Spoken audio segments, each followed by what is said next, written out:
Lightning.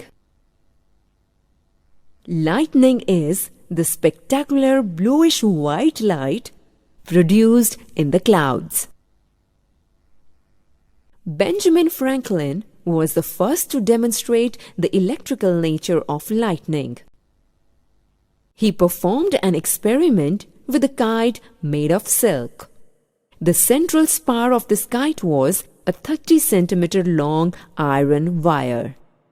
It was connected to a strong silk thread, the other end of which was connected to an iron key.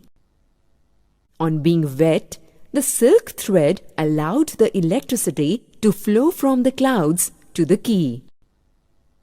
Caution: under no circumstances should you try to duplicate this experiment. Causes of lightning. During the development of a cumulonimbus cloud, a separation of charge occurs. The bottom of the cloud is generally negatively charged.